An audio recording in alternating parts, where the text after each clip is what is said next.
Let's talk about President Trump's tariffs, an economic shockwave that hit the world like a sledgehammer, sending ripples through global markets. On April 2, 2025, the administration imposed sweeping tariffs on nearly every country selling to America, targeting China, the EU, and even close allies.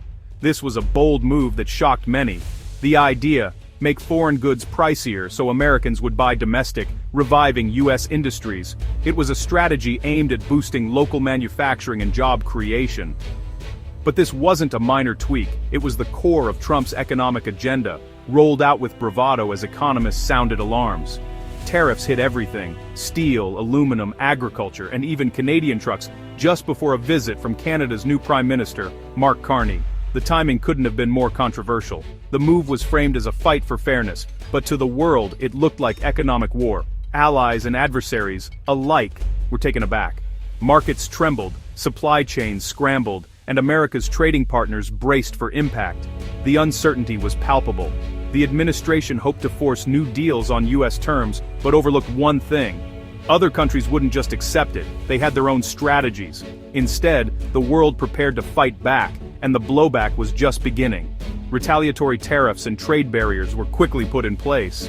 The storm was unleashed, and the consequences would be global. The economic landscape was forever changed.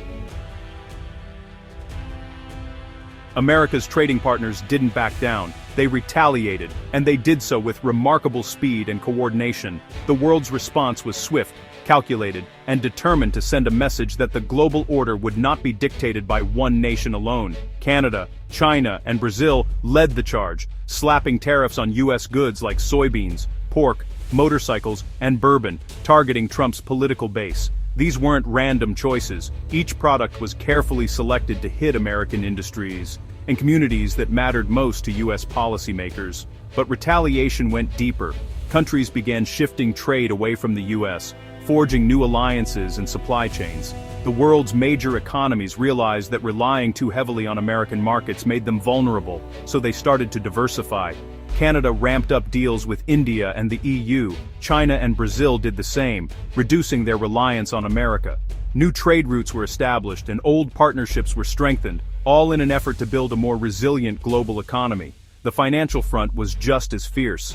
As trade tensions escalated, global markets grew more volatile, and investors watched nervously as currencies fluctuated and stock prices swung. Central banks in China and Brazil started selling U.S. Treasury bonds, rattling the dollar's dominance and making it costlier for America to borrow. This move sent shockwaves through financial markets, raising questions about the future of the dollar as the world's reserve currency.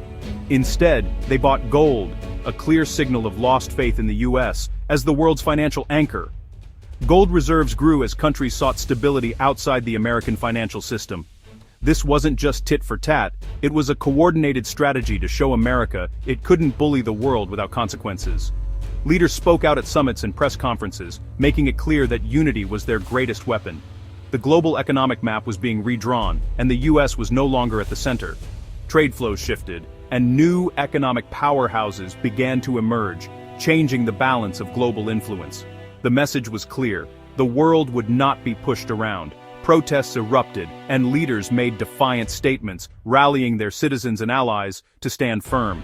America's tariffs sparked a global backlash, one that would reshape trade for years to come. Factories closed, supply chains shifted, and the world's economies braced for a new era of uncertainty. The fight was on, and the stakes were higher than ever. The world had drawn its line in the sand, and the next moves would determine the future of global trade. While the White House boasted about the billions collected in tariff revenues, everyday Americans felt the pinch in their wallets and at their kitchen tables. The administration's optimism was cold comfort to families facing rising costs. Prices soared on everything from appliances to groceries. Tariffs were a tax passed straight to consumers. Suddenly, basic necessities and household goods became harder to afford, squeezing budgets that were already tight for many working families. Farmers, once Trump's loyal supporters, were devastated as China stopped buying U.S. crops, leaving silos full and debts mounting. The trade war hit rural America especially hard, with many family farms pushed to the brink of bankruptcy. Promised farm aid was slow and tangled in political gridlock. Many farmers waited months for relief, unsure if help would ever arrive, while bills and interest piled up. Manufacturing, supposedly protected by tariffs, suffered too. Factories that relied on imported parts faced higher costs, and some were forced to cut shifts or close entirely. Supply chains broke down, costs rose, and layoffs followed. The ripple effects spread from the factory floor to local businesses and entire communities. Even industries that saw brief gains, like steel, couldn't escape the chaos. Initial optimism faded as demand dropped and uncertainty grew. Financial markets grew volatile as foreign governments dumped U.S. treasuries, raising borrowing costs and spooking investors. The sense of instability rippled through Wall Street and Main Street alike. Businesses delayed hiring and expansion, paralyzed by uncertainty. Entrepreneurs and workers alike wondered what the future would hold.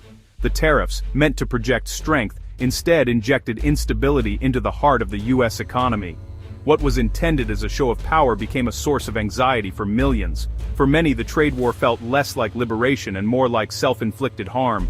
The promise of economic revival was replaced by fear and frustration. The pain was real and spreading across the country. Uncertainty and hardship became the new normal, leaving Americans to wonder when relief would finally come. The backlash wasn't just global, it echoed at home and among allies. Michigan's Governor Gretchen Whitmer warned that tariffs on Canada hurt U.S. auto jobs and handed China a competitive edge. Canada's new Prime Minister, Mark Carney, responded by pivoting away from U.S. dependence, forging new trade ties and channeling a new Canadian nationalism. Trump's rhetoric, calling Canada a potential 51st state, only deepened the rift. Even within Trump's party, dissent grew. A quarter of Republicans said the tariffs had gone too far. The consensus on trade was fracturing, both in Washington and across the border. America's closest relationships were being tested as never before. The numbers tell the story. The U.S. collected a record $215 billion in tariffs in 2025, but most of that came from American importers and consumers, not foreign governments.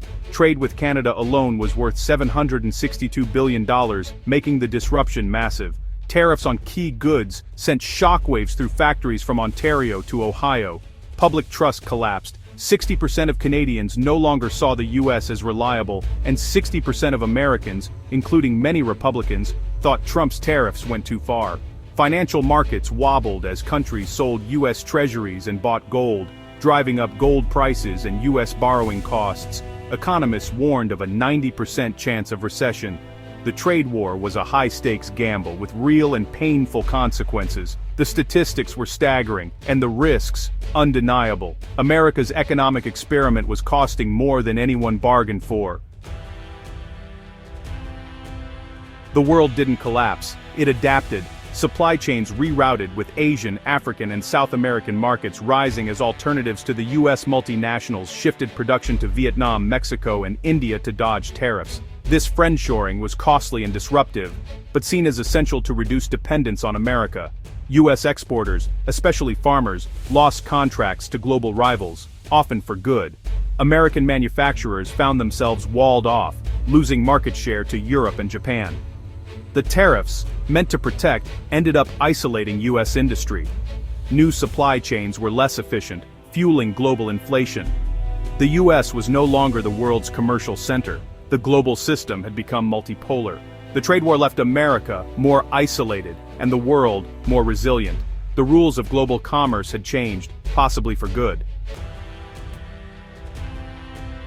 By late 2025, the U.S. faced a nightmare stagflation. Stagnant growth and rising prices. Tariffs disrupted supply chains, raised costs, and triggered foreign retaliation, stalling investment and hiring.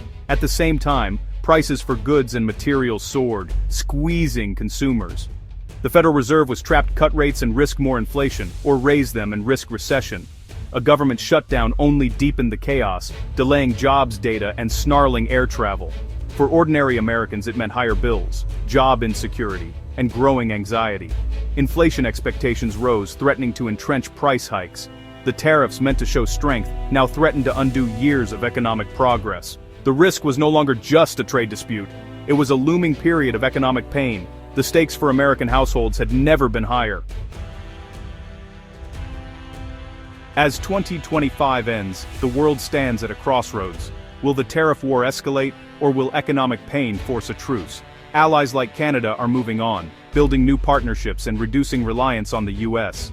The dollar's dominance is under threat as countries diversify reserves. For America, rebuilding trust will take more than policy reversals. It will require a new diplomatic approach. The debate over America's role in the world is far from over. The trade war's legacy, a more divided, uncertain, and multipolar global economy.